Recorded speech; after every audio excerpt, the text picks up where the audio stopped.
Okay, we're going to be looking briefly at tying the obi today.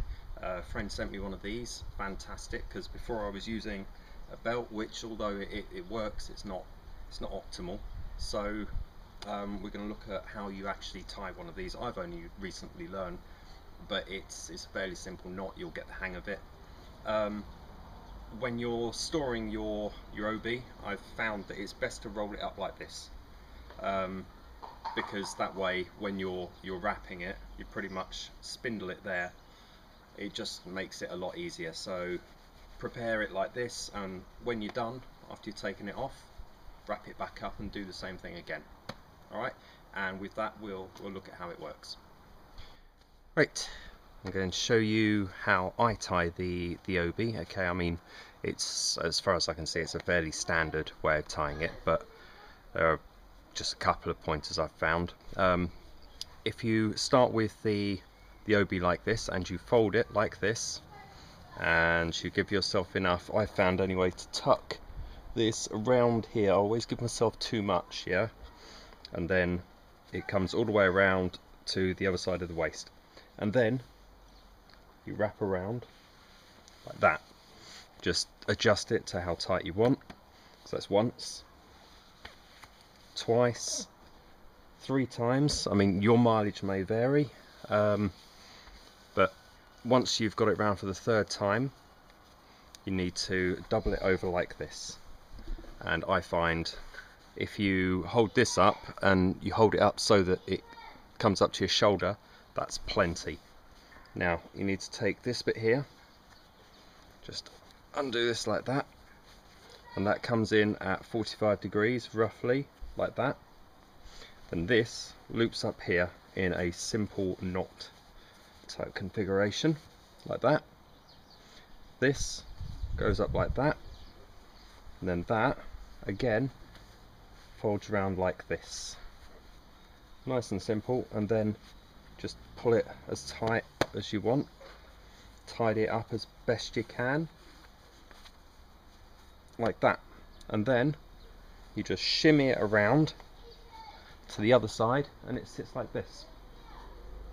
This gives you 3 layers here with which you can tidy away your sword. So from what I remember, what I recall, this sits in here like this. Now I did the top down angle because I thought, you know, when people show how to do a knot, I'm looking at the screen and I'm trying to reverse it, and so I thought, you know, I would do that top down angle. I thought it might help some people, but there is always the chance that it won't. So I'm going to do it this way as well. Okay, same thing as before. We're going to loop this round here like that, and about here we're just going to pop it round, so we're using the full length as opposed to the half folded length here. It goes around once, twice, and 3 times, same as before. Alright, we're going to double it over, fold it back so it holds itself. Make sure you've got about this sort of length, okay, and then we'll untuck this bit here, and this folds, that comes down about 45 degrees, that folds around like that, nice and simple. That goes up, and then that folds around like this, and then you tidy the resulting mess so it looks halfway presentable, like that. There we go, flatten it out, and then that gets pulled around to about there, and that's it. So that's from the front view as well. Finally, there's the Sageo.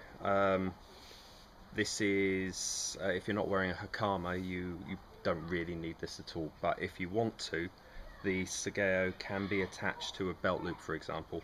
It goes over the back of the sword like this, and then you can push it through a belt loop. The knot itself is very simple. It's just a slip knot. So you make a loop, and then you put another loop through it, you tighten from the bottom, and there you go. That should give you all the movement that you need to just, you know, test, and that should hold it securely in place, and that's it. I hope this helped.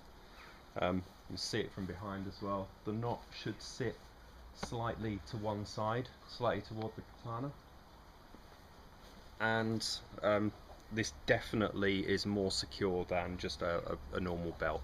It feels a lot more secure. The sword does not slide around as freely, it doesn't fall out. I mean, I still hold on to the Tsuba anyway, but definitely a lot more comfortable. I can't wait to try it for some draw cuts.